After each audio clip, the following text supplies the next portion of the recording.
Parménides de Elea. Nace aproximadamente en el año 540 a.C. en la ciudad de Elea, Italia, en la zona llamada antiguamente Magna Grecia. De origen aristocrático y de formación pitagórica, aunque de posición democrática.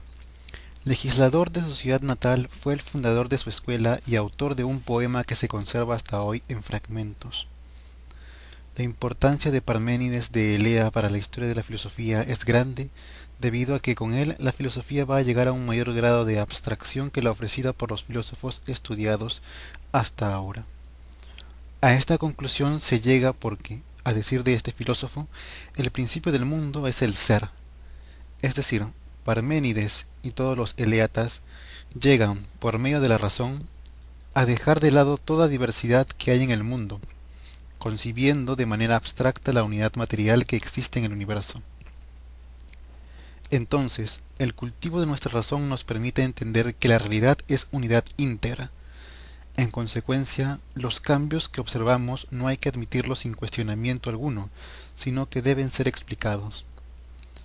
De esta forma, sostiene que los sentidos por sí solos, al percibir el cambio, no nos proporcionan certezas, a lo sumo ideas variantes.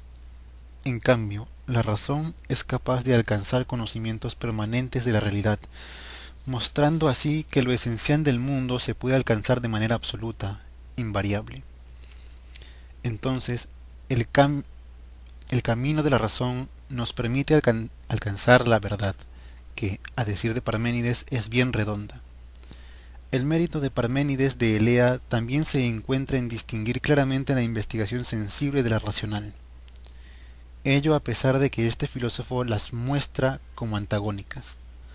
Así, la investigación sensible o vía de la opinión, doxa en griego, aunque muestra las opiniones comunes de la gente, permite ilustrar al hombre no cultivado los conocimientos alcanzables mediante la investigación racional, o vía de la verdad o de la ciencia, episteme en griego. El camino de la razón, entonces, nos permite comprender al ser en toda su magnitud, en su máxima positividad y actualidad. De ahí que este filósofo sostiene que esta vía nos permite comprender que el ser es y es imposible que no sea. Ello nos permite deducir que todo lo que es necesariamente existe. Luego, el no ser, que es lo mismo a decir la nada, es máximamente negativo, no existe. Por lo tanto, es absurdo pensar siquiera en el no ser, ya que si lo pensamos, se convierte instantáneamente en algo que es, siendo por ende ser. De ahí la expresión de Parménides, pues es lo mismo pensar y ser. Por consiguiente, la investigación sensible es por sí misma imposible, que no es lo mismo decir falsa, pues, como afirma Parménides, ella solo nos habla del no ser y el no ser no existe.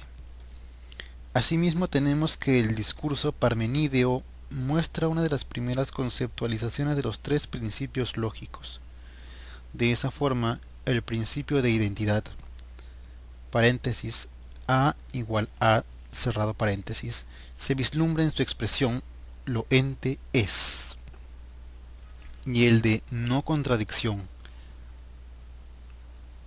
pare- no paréntesis a, no a, cerrado paréntesis, se distingue en su frase lo que es, no es posible no ser.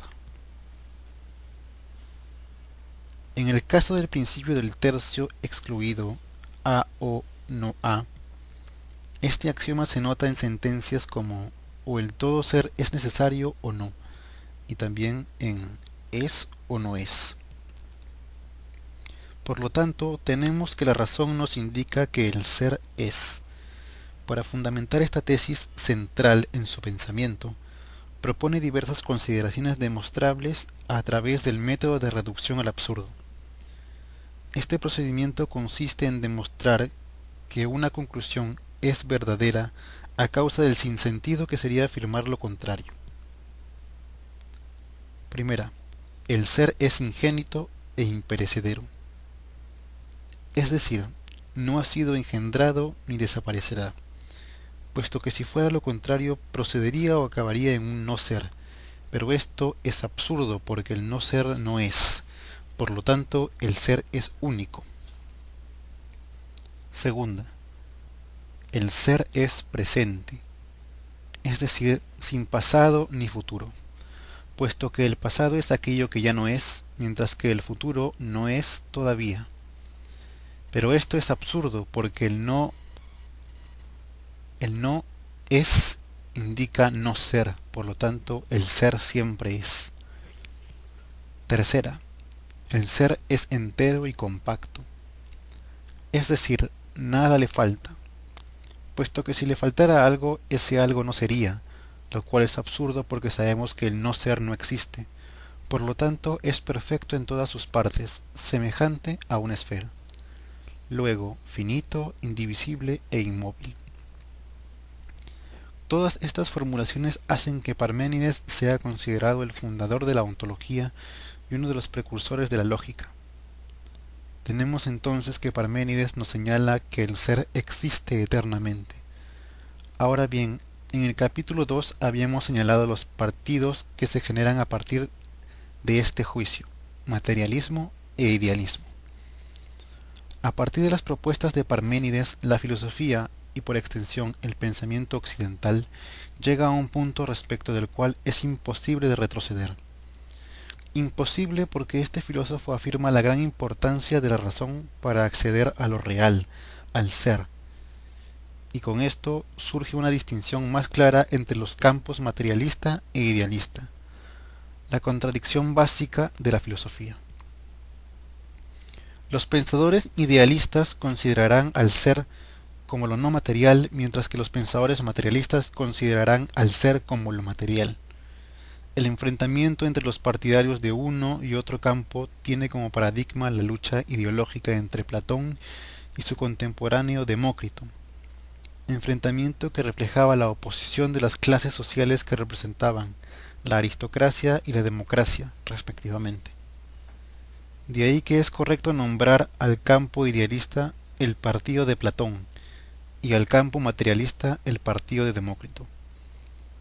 Sin embargo, a pesar de que los primeros tomarán partido por la ciencia y los segundos por la religión, tanto materialistas como idealistas estarán de acuerdo con que la verdadera comprensión de la materia y del espíritu se hace utilizando la vía del intelecto.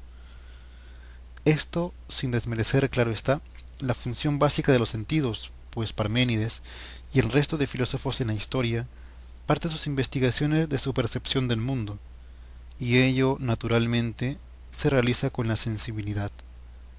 Pero la información sensible se desarrolla hacia su conversión racional con el fin de aprehender al ser de la realidad.